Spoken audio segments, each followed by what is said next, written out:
When you come to Ghana, the first thing you notice is the building. I live in Benin, so it was kind of a shock when I look around. Oh my God, Ghana is so beautiful. Ghana is really, huh?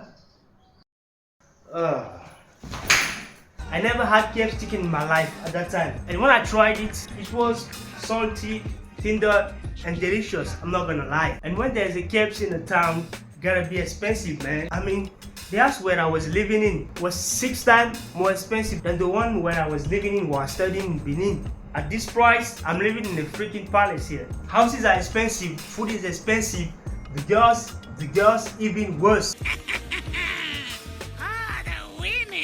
I'm telling you, the girls here are on another level. I just can't, man. Mamma mia. What I used to see cannot be compared to this. When a country is named Ghana, girls here are nice looking as fuck. You know you find bodies here. They say God bless people. You come to Ghana and you will see. You think you are beautiful, come to Ghana and you will see. You think you are thick, come to Ghana and you will see. Talking about girls, there were a bunch of them in the English school where I was attending. Well, English is not my first language. That's why I came to Ghana. Our school here was a mixture of the whole Western African continent. You'll find Malians here, Ivorian, Nigerian, Togolese, Congolese, Guinean. There were even a Nigerian who came to Ghana to learn English. There were so many African nationalities, I thought I was impressed. And the majority was Malians. And you know we got a problem when there is literally a building named the Malian Embassy. Because of how many Malians were in there. Oh my God. They are so annoying. I got one ugly ass friend who can stay still. But hey, he was one of my closest friends. But one thing we have in common is that we don't cook. Especially me. I despise cooking so much. Cooking to me is like going to the gym. At first when you do it, you wonder why you haven't done it before. And after a few days, just realize why and you stop.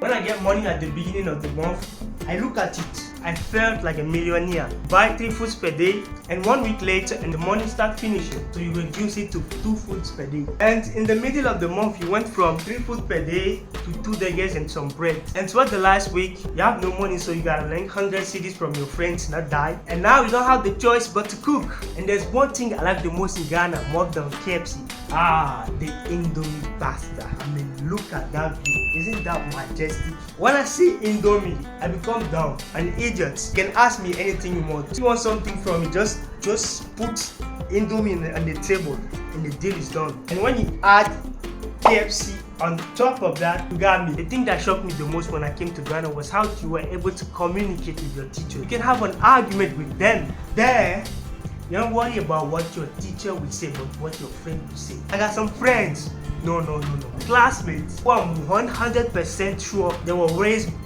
by chihuahuas. There was one instance the teacher asked guy, get up, and guess what he said? He said no and put his head apart. You do that in Benin, your education is done forever. When you dare to look at the teacher's eyes, you get a military training for life. At school, when I got good marks and work hard, I didn't have the choice, man. When I was going to ELN, I was doing pretty good. The class was not difficult because when it's 8 o'clock there, it's 9 o'clock here. So these guys from sunrise till work, they have 3 hours. But in Benin, we only have 2 hours, man. In Benin, you have to wake up, poop, pray, eat, learn your lesson, and go to school in only 2 hours while your mama is shouting at you. When I first found out about this, I was bamboozled. So you guys have 1 more hour of sleep than us. No other country is more developed, and when you live in a country like that, nobody sleep at night. You wake up, go outside at 1 o'clock in the morning, you find what to eat. When you look the times I was coming home in Ghana and listed, you find the marks I was having in Spanish in high school, 4 numbers.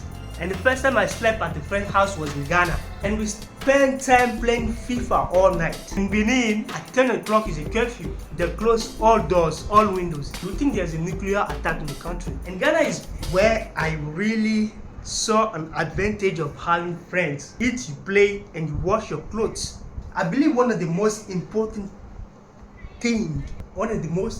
machine in the world is a washing machine. Usually it takes me between 1 to 2 hours to wash my clothes with all my focus. And with that machine, I can put my clothes in, put on the machine, and talk with my friends. And when I suggested to my mom to buy it, she said to me that it will make us lazy. I mean, that means you don't know me all. I'm already lazy, man. When she said that, I immediately thought about this. Instead of always using washing machine because it makes you lazy without any ambition, go back to what your ancestors did by using your hand and soap. Fresh, simple, and effective. With our product, your kid won't be laying around all day. You can contact us on the 69 69 69 69. Once again, 69 times 4. Thank you.